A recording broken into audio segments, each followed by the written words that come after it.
Thank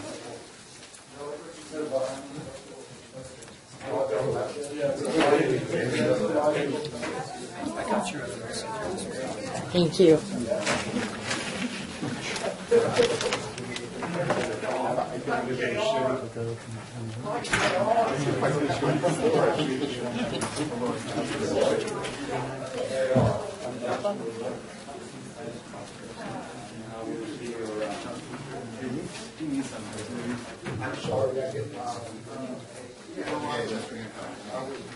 Yes, good evening. Item 9A before you is related to the fire department, and I will turn it over to Chief Friedman. What do you want me to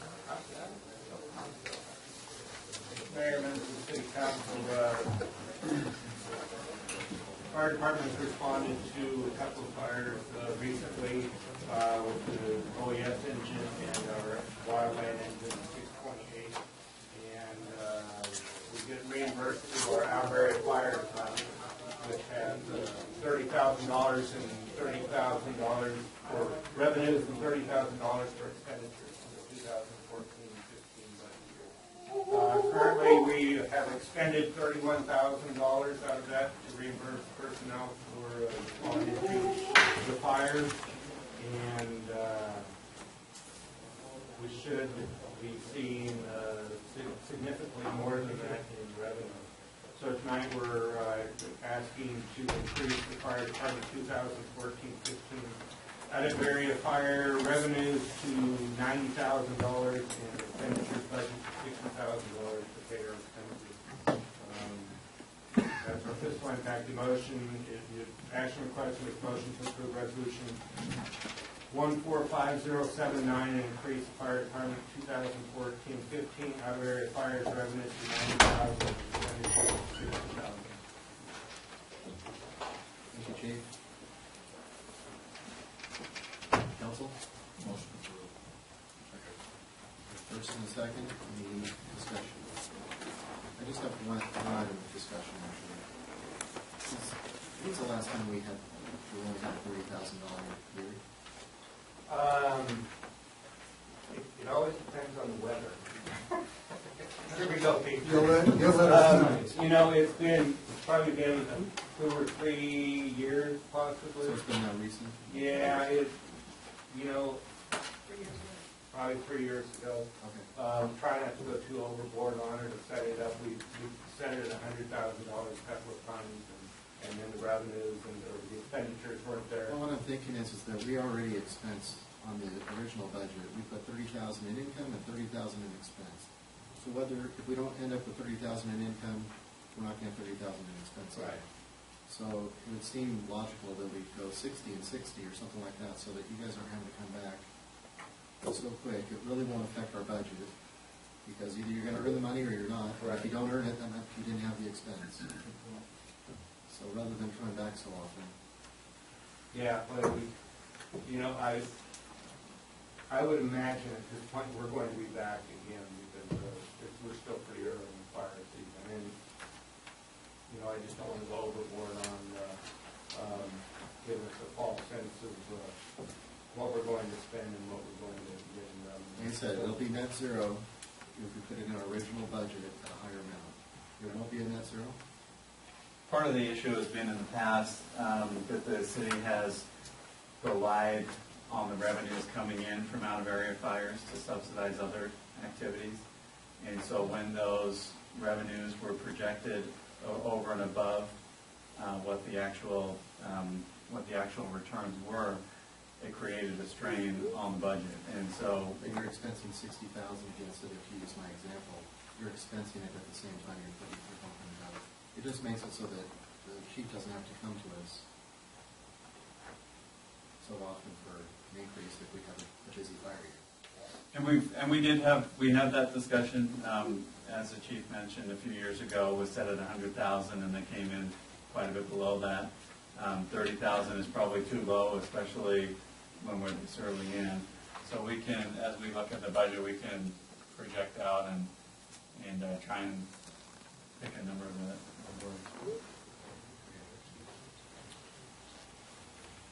So we have a motion on the floor. All in favor? Aye. Any opposed? Motion carries. 9B?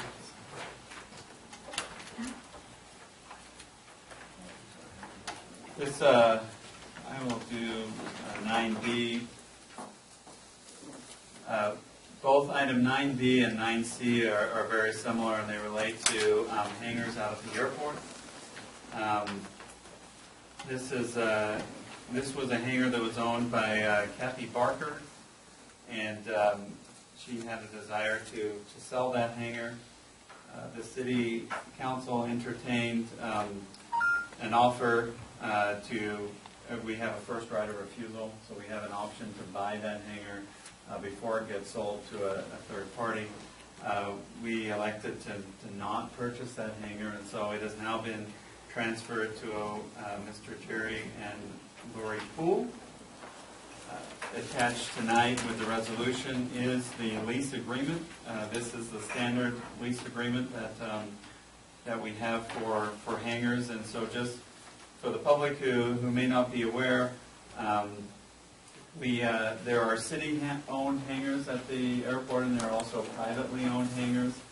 However, all of the property is owned by the city, and so this particular lease is for a privately owned hangar with a ground lease with the city of Susanville. In these regulations, I would like to point your attention to, on the first page of the lease, to number 2. And this discussion has come up quite a bit about the appropriate use of airport hangars. And item number 2 clearly outlines that someone who has entered into this lease agreement may use the hangar. They will either need to keep it empty or use it for the storage of an airplane and personal items related to that airplane. It can't be used for just storing any household items that they might have or additional vehicles, those types of things.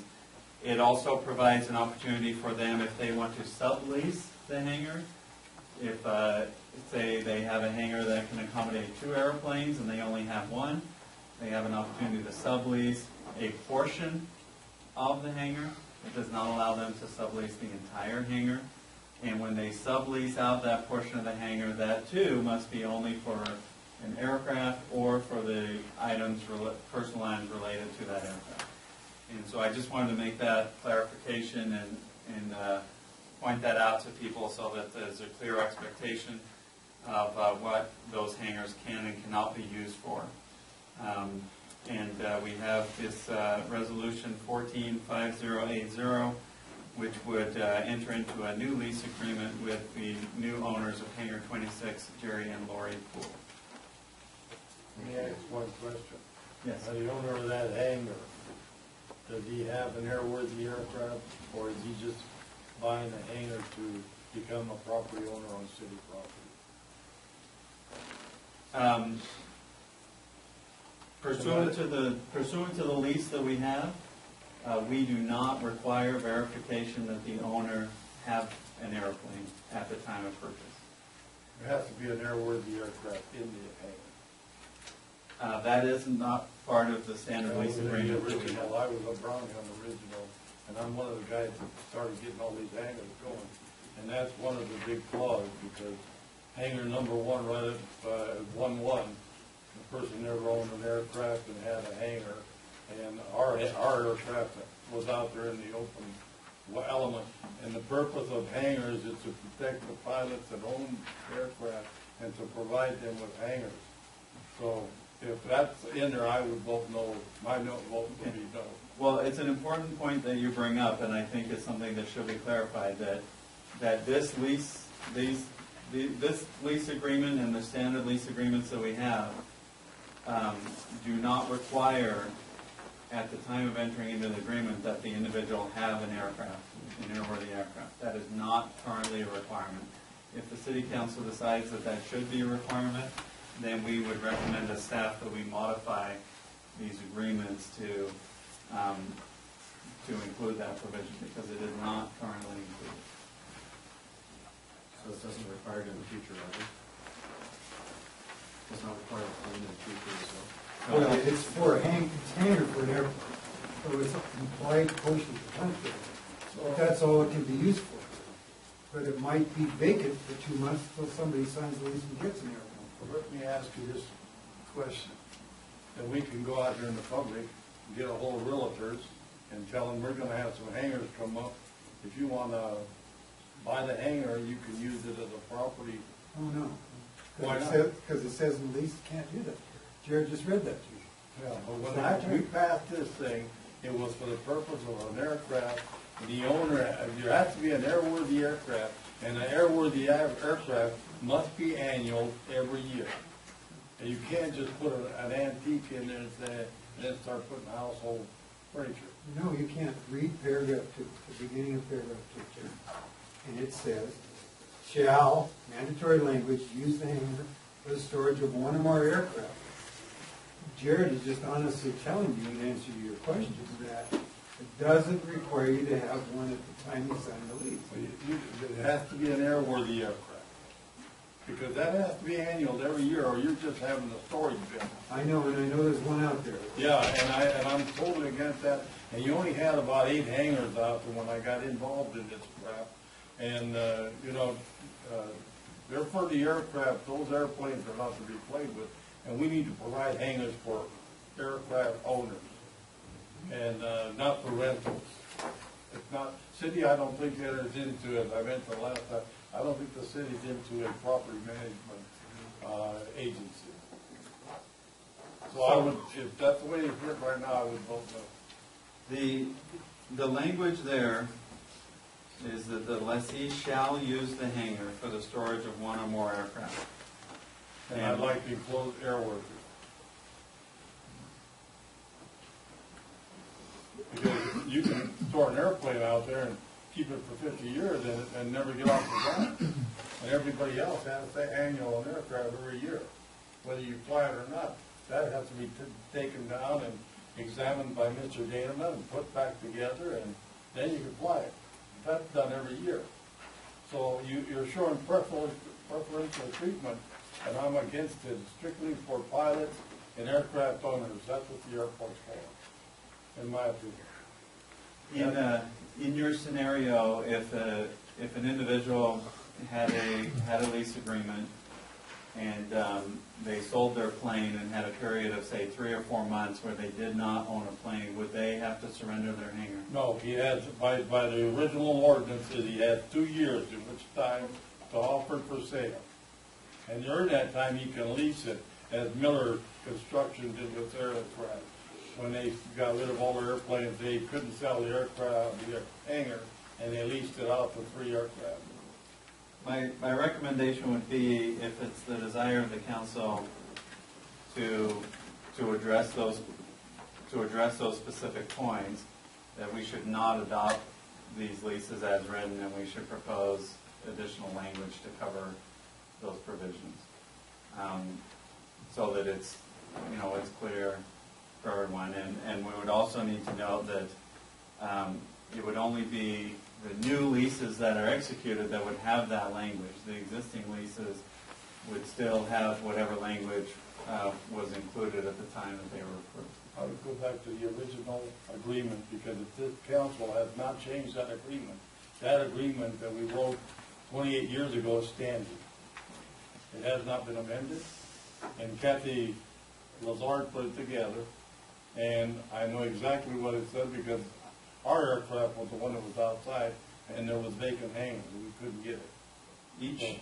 Each individual hangar has a separate file with the city, and each has a lease attached to it that was approved by the city council. And so when we're regulating the use of individual hangars, we go to the lease that's in the file that was approved, and we go by those terms of the lease.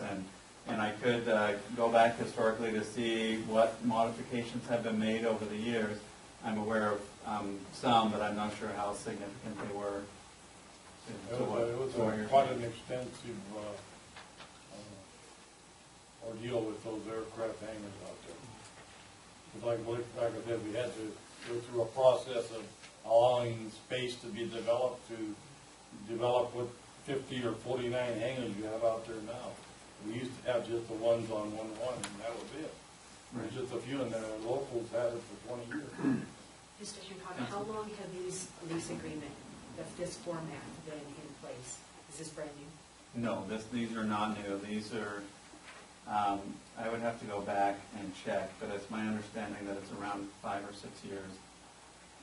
The ones that I personally viewed in the files, going back, I can, about that 5 or 6 year range, I know that they were the same as this agreement. I was just curious as to what point they changed from the original agreement that Mr. Gary is referring to. We would have to go and check each one. Just curious. I'm not sure he's saying they changed, it's just they may have been transmutated a little bit. And there may be some things that have dropped off the table in the last 10 or 15 years. I think Transmutated actually means changed to but I'm not an attorney. All right. I'd like to know I said sillier things. I would like to know the time frame on what they have allowed for occupying of the aircraft. But I am against an airworthy aircraft. There are people that would like to buy a hangar and build an experimental aircraft or something that would take some time for them to get completed. And I would hate to deny them that ability, because you can't build an aircraft at your house and garage. And smart. Well, I think that's in the clause. That's in there. That was it because we had the deceased now, but he built a couple aircraft out there. As long as you're working on that aircraft and it's going to be developed, and I think there's a time frame, but because like I say, I think you can't use city property for personal interest. You can't use it for just to have a hangar out there. You know, I can't go out. I'm no longer flying, but I got an aircraft. I can put it for a hangar, but I'm not going to put it in the air. My nephew's are putting it in the air, but you got to have an airworthy aircraft. The thing is, it's got to be for the aircraft and the pilot. I agree with the aircraft. It has to be an aircraft and not used for boats and whatever else people use. I agree there. But I think that the airworthiness part of it should have a little leeway, because As long as you're building one, I haven't got a if problem with someone's got a couple of years of sitting there, they can't afford it, do their annual, wait for things to turn around on them. I hate this going on, but as long as there's intention to be using for airworthy aircraft. So I think what my recommendation would be for both this item and the next item is that as staff, we will go back and add some additional language that would address that specific concern of what the condition of the aircraft would have to be, and for what period of time it could be vacant without them running into any issues with the lease. So I'd be curious to find out just how transmitted this contract has become. I'd like to know what the old one said, because I wasn't around that. We will, if it's the pleasure of the council, I will put together a timeline of the existing contracts and when they were approved, and I will put a staff person on identifying changes in those contracts. Jared, I might be the only one up here that thinks this, but we've been using this, at least for the 2 years I've been here, we've never had a problem with it. I'm fine moving forward with the contracts that are in front of us, rather than waiting to clarify a couple things might be a good idea, and maybe we do that in future contracts, but if you read that chapter 2, it's pretty clear. It's for the airplane, it's not for personal property unless it's related to the airplane. I don't see where we've got, I don't think we have airplanes sitting out on the tarmac right now waiting for a spot.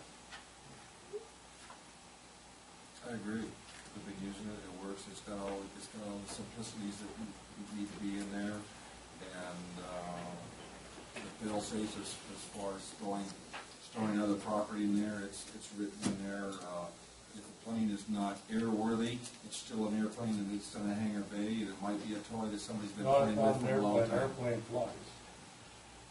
Not an air, it becomes a monument, but it doesn't fly. Airworthy is only on paper. You're not, no, you're not, you don't fly either, that's And, not. you know, if it doesn't have its whatever. We have a buyer and a seller in two cases here. They thought this was the contract. It's the contract we've been using. I see no reason to put that on, their sale potentially in jeopardy, to clarify a few words. I agree. Make a motion to approve resolution 14-15. I second it. Do we want to do both of them at the same time? Or separate? Any discussion on that? No, I do that, I know. All in favor? Aye. Aye. No. Hold on, please. Councilmember Garnier. Mayor Pro Tem McBride. Aye. Councilmember DeVore. No. Councilmember Cavalieri. No. And Mayor Wilson. Aye. Next item, item C. This item is as I mentioned, was similar. It's related to Lot 27, formerly owned by Gary and Judy Davis. They offered it for sale to the city of Susanville. We declined to purchase it, and it has since been transferred to Robin Henry. And we have the same lease agreement attached as with Resolution 145081. Council? If there's no argument on it, motion approved. Any discussion? All in favor? Aye. Aye. Any opposed? Nino? No, oh, Is that a no? no, that's a, Full. Hold, please. Councilmember Garnier. Aye. Mayor Pro Tem McBride. Aye. Councilmember DeVore. Councilmember Cavalieri. Aye. And Mayor Wilson. Aye.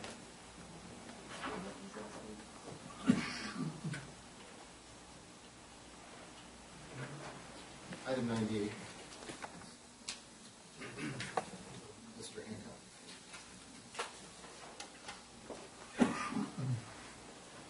Mr. Mayor, I believe 290 is mine. I think there's some questions. great. I think there's some questions on the floor. Gas stations. I think they're having a question on the floor. Mr. Cavalieri, how did you vote on the last? Aye. Aye.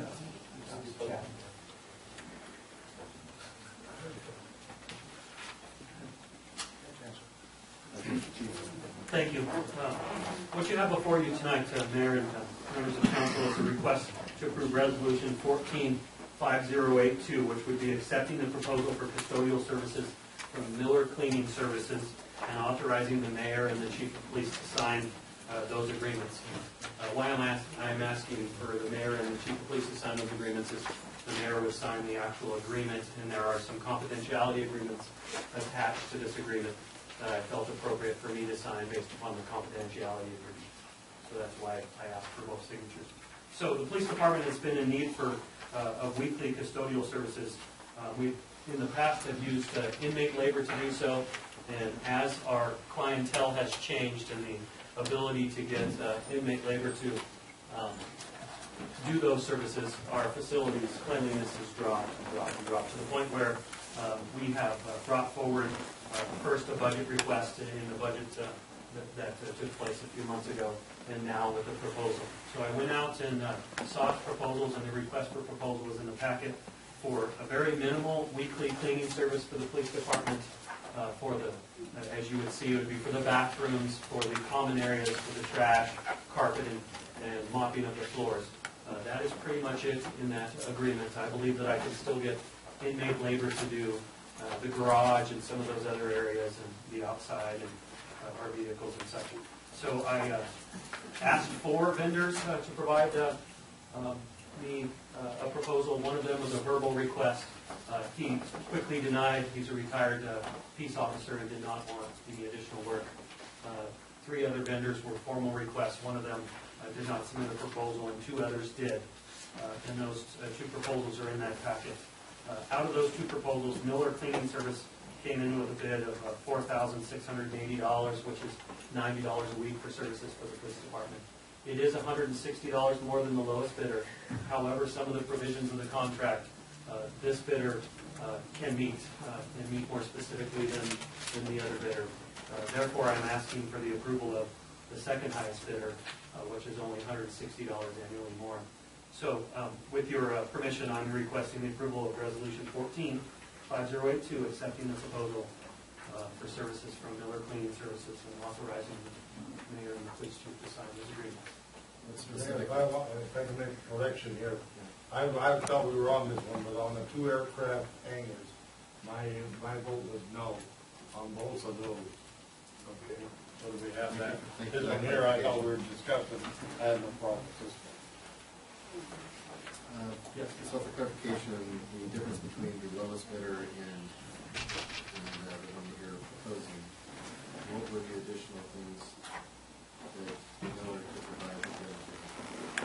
Miller could provide staff that could very easily pass the criminal background checks that we are requesting, and that would be required to clean the police department.